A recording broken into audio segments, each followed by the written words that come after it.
Hello and welcome to a multiplayer update for Legacy of the Void.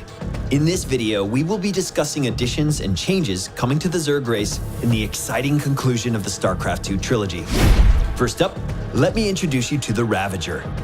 This unit is a morph-off of the Roach, a ranged unit that comes with a new ability, Corrosive Bile, that deals damage to a target area.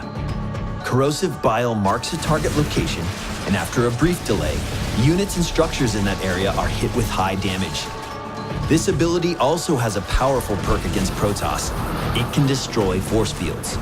In a PvZ matchup that includes Sentry versus Ravager, we anticipate a new contest of micro that presents opportunities to both gain and lose advantage. When paired with fungal growth, Ravagers can reliably damage air units.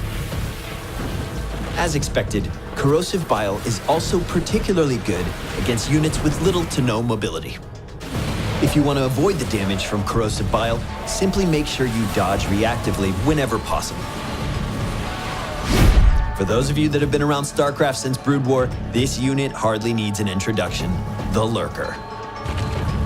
As you'd expect, Lurkers in Starcraft 2 are capable of dealing massive splash damage. They also serve as a ranged siege option capable of outdistancing most units and all base defense structures. For Terran, countering the Lurker can be accomplished with the recently added Cyclone. To learn more about the Cyclone, be sure to check out our Terran update video. Of course, familiar micro moves from Brood War can also be used to take on the Lurker. Needless to say, we're looking forward to seeing these guys back in action. We're also making some changes to the current roster of Zerg units, starting with the Corruptor. We're adding a new ability to the Corruptor called Caustic Spray that deals damage to ground units and structures.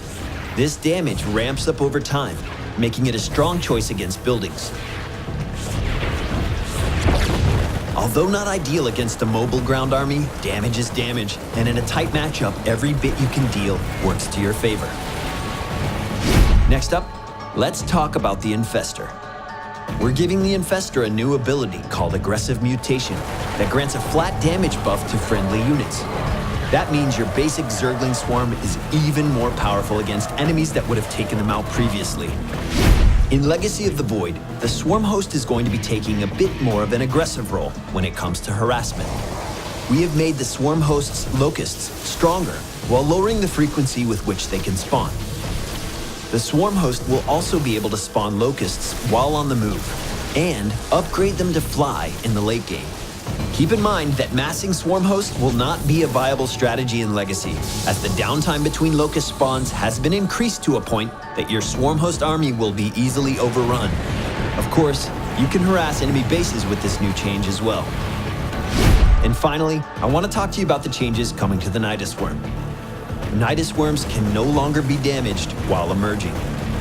This makes the Nidus Worm a more reliable option for drop harassment. In late-game situations where both sides have a lot of resources, the Zerg player can now force engagements at strategic locations by employing an army of Nidus Worms. That concludes the updates currently on the table for Zerg in Legacy of the Void. Keep in mind that everything is subject to change as we move into public testing.